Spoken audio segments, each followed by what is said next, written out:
my God, we are done chapter 10, which means I can now move on adapting chapter 10 for other systems. This is the February update. I can finally shave and do something else. Let's take a look at this amazing chapter. This has been something that we've been working on for a while, but more importantly, chapter 10 signifies the end of artist commissions, which means now is a mad dash for publication for Amethyst Factions. The other two chapters do have illustrations, but they've actually already been done. So it was just chapter 10, and chapter 10 is the biggest and hardest thing to adapt, because that's including all the monsters for all the other systems. Right now we just have 5th edition, and some of the other systems are really, really tricky to write for. But once we do that, it is a mad dash to the end, because there's not much that's required after that for the other two chapters. And then that's it. When we're done, we push it to publication.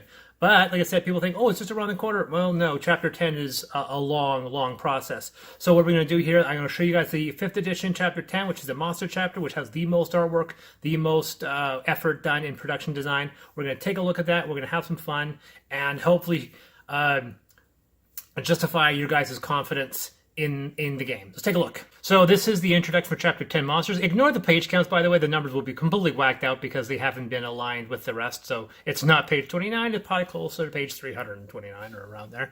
So this is one of Nick's like kind of temp images. I have to change a little. It's going over the bleed a little bit, so I got to fix that. But this is just one of his images that we wanted as a filler image, which is something really neat and cool. Obviously, the Chigoth has been mentioned a lot, so obviously we had to create the Chigoth. So there's the Chigoth in all of his glory. There's the illustration. This is an older illustration. It's been colorized, so this is a kind of an old news image. And we have the stats for the Chigoth right there. It is a big guy. Go on the next page, dragons. Now, the dragons are important here. There are no bad dragons in this book. All the bad dragons were introduced in Amethyst Foundations, or the core book, whichever version you may have. So these are just actually the good dragons. I mean, I know D&D has been keeping the policy now of just including the bad ones, but the old school used to include a lot of good monsters as well, and I wanted to keep on honoring that. So a lot of monsters in Amethyst Factions are actually not a threat, unless you're evil, in which case they're very much a threat. So these are the holy dragons. Which we have an image for them in the next page. There we go. There's an image of a holy dragon.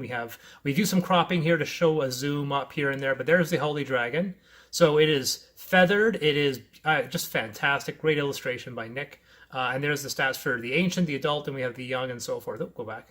So there we have right there is another image, and we have the holy dragon. Here's the noble dragon. I think we've shown this on a couple advertisements, so you can see the image of this beautiful noble dragon. And in the next page, we have a great shot of his head. Beautiful, beautiful shot. Ancient noble and the adult noble and the wormling. And then we go over here to the humanoid-like guardian dragons. Try to steer away from doing a draconian and wanting more a full-size dragon. We had the trees put in for scale, so you can see how big he is. He is massive. That weapon is just gigantic. Just really beautiful stuff. So once again, we have the ancient, the adult, and so forth. Great full. I just couldn't help myself. We had to throw a big old image of the full body shot there. Really lovely stuff. People go, oh, you're cropping an image. I go, you know what? I'm not taking anything away. I'm simply giving you guys a nice big version. So the book's a couple of extra pages. Who cares? We get to see the image in all its glory. This is an older image, but we wanted to include stats for the Yokani dragon, and this is probably one of the best illustrations from the core book, in my opinion. And so it'd be a disservice not to see it again here in full color. Kronos of Flodja had a glass. Unfortunately, we don't have illustrations for these guys in this book, just because these are one-shot monsters, and we need to kind of keep our eyes set on the goal here. So these are two very unique monsters. Technically, they are very similar in design, visually, to the Yokani dragons, so there wasn't really a need to include the illustration for those. But then we get to the Gulath. So that is a crop image. We actually see the full image a bit later on. I just needed a place marker there, so great little zoom up on this guy. And there is this is actually a Thailand male, but it's actually being used for the Eidolon because they look basically identical. So there's the Eidolon, which is our vampire. This is kind of the, I hate to say it, this is kind of the romantic vampire. So this is not the D&D vampire. This is very much, I don't want to say Twilight vampire, but this is definitely the romantic, attractive vampire. This is the vampire familiar. So we have a lot of different ones. And then the Fires. The Fires are these guys, which are just monstrosities that have been corrupted by by vampirism. And then if we go into the next page, we'll see the Necrorat, which is a much more powerful and undead creature. And here is, once again, another image. This is actually an older image. This has popped up from the old book that we finally... So this is an old sketch. I don't think it's ever been published. We might have had this in maybe the old D20 book, but this is a full color version. First time it's being shown in full color. So that's really cool. So there's 3 or 4 pages. A lot of lore you've noticed, by the way. Like, we actually have a lot of lore that pops up here and there. Kairos, now, obviously, this is a big one. This is a great reveal. I mean, maybe you can take a look at the the lore here, but hopefully you won't kind of ruin the whole the story here. But Kairos should look familiar. This, of course, for those people who are very attentive, is the central character in the very famous Origins or Last Supper illustration that we pulled off for the color book. It's a very big image. It's kind of used a lot in a lot of our promotional campaigns. The Last Supper image was fantastic because it allowed us to focus on all the races represented in the kind of classic Christian Last Supper. But the central character, the Jesus character, was this guy, this robot. And we never explained who he is.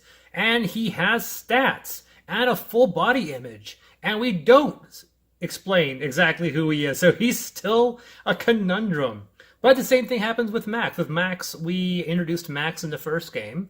We didn't explain who he is. But in this book, we explained what Max is and where he came from. In this book, we introduced Kairos. So I imagine in the next book, we'll explain where Kairos is from and what his motivations are. But that's Kairos. It took a long time to get those legs right, by the way. But I love the image. But that was one. So Kythics are another old school. I think Kythics might have showed up in the D20 book. We cut them out of Amethyst Foundation, so they've kind of been out of the loop. But this is a Tenebrae anathema, so we get to see them in full color for the first time. And we have some stats for them as well. Big, huge 2-page layouts. I love big illustrations. The Nerissa was actually one of the last images we did. We had a lot of sketch work going down, trying to get these guys looking the way they are. There is definitely a sexualization to this image, but it was one of those things where we want to be honest with how they're being portrayed in the lore. So it was interesting finding ways to kind of cover up without covering up. So this is kind of how this image came out. So that's that one. I'm pretty impressed with that one. And of course, we've actually zoomed in for the other two entries. So the Earth-based and the River-blessed. So so we have that there. The Nilomorph is a new creation. It was developed for this book, so it was not something that was carried over from the old book. This is really showcasing what chaos can create. In Amethyst, it was, chaos can be considered a force of good because that's what creates the elves and the dragons and everything. All the magic comes from chaos. Atracana is this outpouring of chaos, but it does create monstrosities. So the Nilomorph is not a demon or anything like this. Is basically what happens when Atracana runs amok. Nick's image was definitely an interesting interpretation. I wasn't expecting him to go this direction, but I do like how it came out. It's a very interesting take. We have 2 of those guys in here. And then, 3, and then we have another zoom image there. Obsidian Mages is actually a creation of one of our backers, Chris Stilson, who's also my editor. It was also my one of my big backers of the Kickstarter. One of the things you could actually do, you could actually create a good section of lore. He did, and to go along with it, he made a couple of monsters. There's ones here, and there are ones in the back.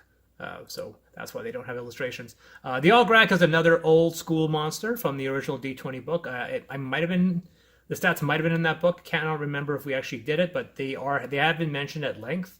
So these guys are a stopgap measure between ogres and the Chigoth. In the lore, the ogres do exist by name. They are anathema of the Narrows, which are the dwarves. And the Algrak is a step up from that, and the Chigoth is a step up from that. So we have 2 of those, the Ravager and the Reaver. So that's that page. The Shemzaza finally get some stats. We have stats for 2 of them of the 5 variations, I think.